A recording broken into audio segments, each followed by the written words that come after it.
سب سے زیادہ جاہل وہ ہے جو گناہ سے باخبر ہوتے ہوئے بھی گناہ کرے۔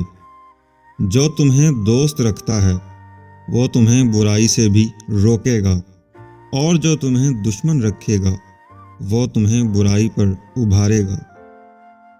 جس طرح بصارت کی ایک حد ہوتی ہے، اسی طرح عقل کی بھی ایک حد ہوتی ہے جہاں وہ ٹھہر جاتی ہے۔ مخلوق میں سب سے زیادہ ہمدردی کے قابل وہ ہے جو تنگ حالی کے باوجود ہمت کے ساتھ زندگی بسر کرتا ہے۔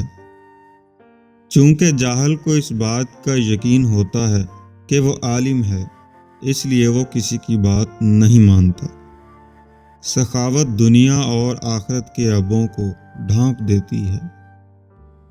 میں نے اگر کسی شخص کی عزت اس کی حیثیت سے زیادہ کی تو اس کی نظر میں میری عزت کم ہوگی۔ 3 چیزوں کی زیادہ عزت افزائی ذلیل کر دیتی ہے: عورت، خادم اور گھوڑا۔ جب لوگ تمہیں تکلیف میں چھوڑ دیں، جان لو کہ اللہ تمہارے کام کا ذمہ خود لینا چاہتا ہے۔ 4 چیزیں بدن میں قوت پیدا کرتی ہیں: گوشت کھانا، خوشبو سونگھنا، کثرت سے غسل کرنا اور سوتی کپڑا پہننا۔ جب بھی فارغ وقت ملے اپنی ماں کے پاس جا کر بیٹھ جایا کرو، کیونکہ ماں کے ساتھ گزارا ہوا وقت قیامت کے دن نجات کا باعث بنے گا۔ زندگی استاد سے زیادہ سخت ہوتی ہے۔ استاد سبق دے کر امتحان لیتا ہے اور زندگی امتحان لے کر سبق دیتی ہے۔ مسلسل ترقی کا ایک ہی راز ہے: اپنی کامیابیوں کو ریت پر لکھے اور اپنی ناکامیوں کو پتھروں پر۔ والدین کی خدمت جنت کا دروازہ ہے۔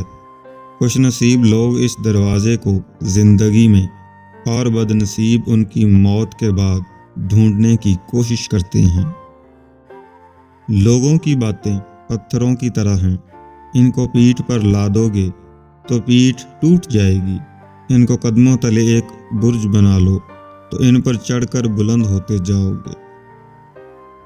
اگر لوگ تم سے متاثر ہو رہے ہیں تو تکبر نہ کرو، بلکہ اللہ کا شکر ادا کرو کہ اس نے تمہارے عیب چھپا کر تم کو لوگوں میں معزز بنا رکھا ہے۔